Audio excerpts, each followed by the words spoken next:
une histoire que j'ai vécue en 1981. Mon ami me dira, Yitzhak, regarde ce qui est arrivé à mon papa. Alors regarde, mon papa il s'appelle Prosper, un Tunisien, mais un Français dans l'âme. Et voilà que mon frère, en 76, il est monté en Israël. Et moi, je suis monté en 80. Et en 81, juste avant Kippour, 2 mois avant, on tape à sa porte. Alors, il disait tout le monde, vous savez quoi? Je suis français. Je suis un Français avant tout. La France, elle m'a tout donné. Je ne veux pas être un ingrat. Et voilà que on tape à sa porte. Il ouvre la porte. Un homme civil. Il dit, Monsieur Prosper, un tel? Oui. Police. Interpol. Oui. Mais c'est quoi ça? Venez nous suivre. Venez nous suivre. Mais j'ai rien fait, moi. Qu'est-ce que je vais vous suivre, moi? Ils le prennent de force. Ils le descendent. Ils le font remonter dans la voiture. Et sa femme, elle rentre à la maison. Mais où il est Prosper? Il n'est pas revenu du travail encore. Mais où est mon mari? Et là, elle pleure. 1 jour, 2 jours. Mais c'est un homme qui n'a jamais changé. Travail, maison. Maison, travail. Un homme pur, un homme droit.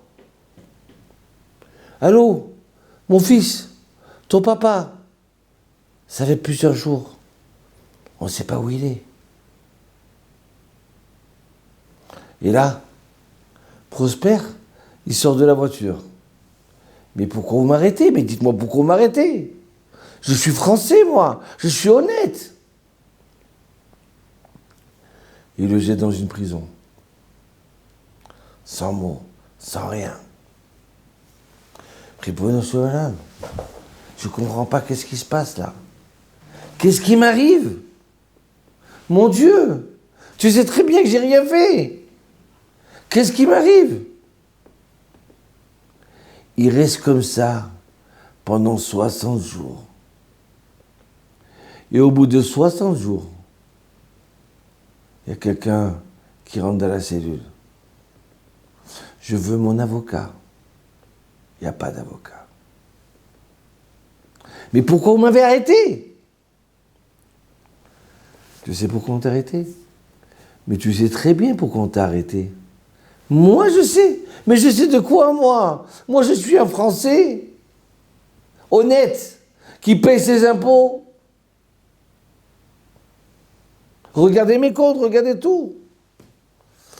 Alors, je vais te dire, ça va te rappeler quelque chose, peut-être. Trafic d'uranium pour un pays étranger. Moi, trafic d'uranium. Mais vous êtes fous, quoi. J'ai jamais quitté la France. Moi, j'adore la France. Et où je vais le trouver, l'uranium? Et là, les types d'Interpol, ils ressortent et ils ferment la porte. Trafic d'uranium. Mais avertissez ma femme, au moins. Avertissez mes enfants. Et voilà qu'arrive veille de Kippour. On tape à sa porte. Dans la prison. Mais entrez. C'est pas moi, c'est la prison.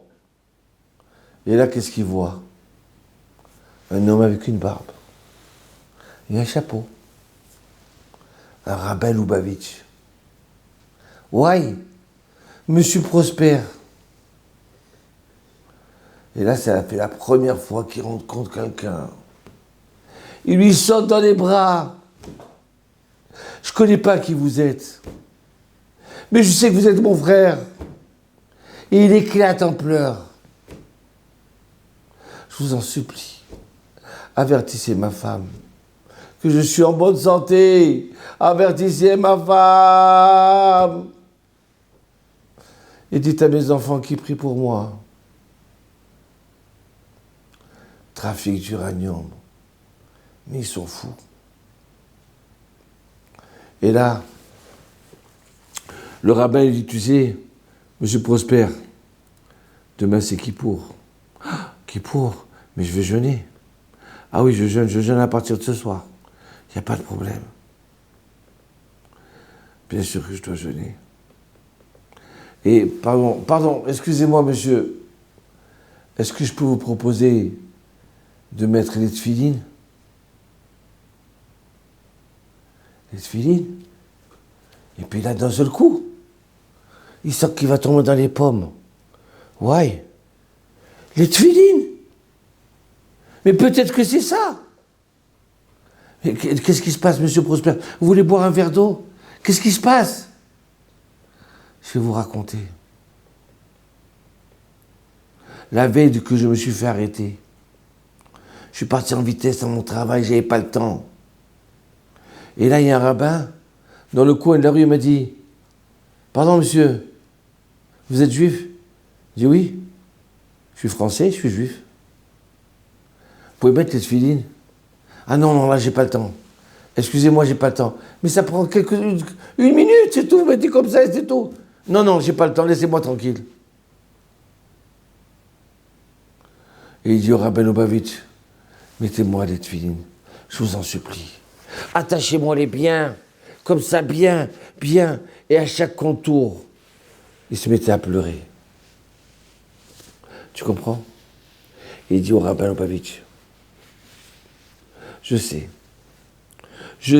que je me suis fait arrêter parce que j'ai pas fait kavod aux tefilines. Parce que j'ai pas mis les tefilines. Dieu il est venu jusqu'à moi pour me proposer des tefilines. » Et moi j'ai dit non, je suis pressé. Et là, ça fait plus de 60 jours que je suis en prison. Il n'y a plus rien qui presse. Alors je vous en supplie, dites à ma femme qu'elle téléphone à mes enfants, à ma femme chérie, dites-lui que je l'aime. Dites-lui que j'arrête pas de penser à mes enfants et à elle. Et dites-lui qu'elle demande à mon fils en Israël, Henri, qui m'achète la plus belle paire de tefilines. D'accord? Il n'y a pas de problème. Et là, mon ami me dit, tu sais quoi? Eh ben oui, j'ai reçu le coup de téléphone de ma maman. Henri, achète une paire de tefilines à papa. Ah bon, papa, il veut une paire de tefilines? Mais c'est merveilleux, ça. Achète-lui. Mais il veut la plus belle paire. Il n'y a pas de prix. Achète-lui. Tu sais, c'est important pour lui. Oui, maman, ne t'inquiète pas, je m'occupe. Et là, il me dit, c'est pas une paire? C'est pas quelqu'un qui fait une paire de tefilines? J'ai dit, bien sûr. Et tu connais la meilleure? Le lendemain de Kippour, la porte de sa prison elle s'ouvre. Et là, il voit des policiers, il voit les pieds de ces policiers, il voit ses chaussures, leurs pantalons, mais il ne veut même pas lever la tête. Non. Il ne m'intéresse pas. Et là, j'entends « Monsieur Prosper ?» X. Oui, c'est bon. Et alors? Monsieur Prosper, je voudrais vous demander des excuses. On s'est trompé de personne. Vous êtes libre. Vous pouvez rentrer à la maison. Et là, je saute de joie. Aïe, mon Dieu, tu as écouté ma prière. Tu as écouté comment je veux mettre les tefilines maintenant. Et là, je me tourne vers les policiers et je leur dis, non, vous vous êtes pas trompés. Je méritais d'être plus 60 jours en prison. Mais pas pour les mêmes raisons que vous. J'ai pas fait de trafic d'uranium, pas du tout. Mais j'ai trafiqué mon judaïsme.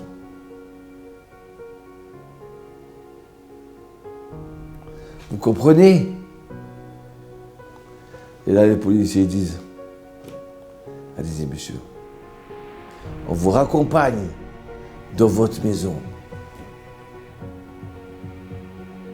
Et là, il rentre à la maison. Chérie,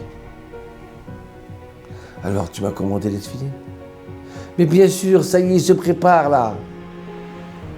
Il se prépare tout de suite. Je veux redescendre, ma femme. Je vais t'embrasser, on va manger, on va faire la fête.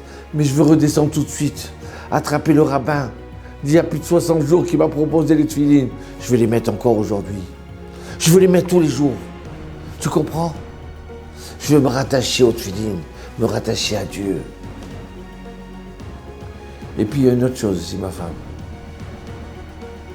Les enfants, ils m'ont proposé de monter en Israël. Et je leur ai dit non. Que j'étais content avec la France. À partir de demain, tu prends un billet pour Israël. Et là, on quitte la France. Et je ne reviendrai plus en France. On quitte notre pays pour arriver dans notre pays, Israël. Le grand pays où on pourra mettre les tefilines tous les jours. Et on ne m'accusera pas de trafic d'uranium. J'ai compris le message, mon Dieu. Je rentre à la maison.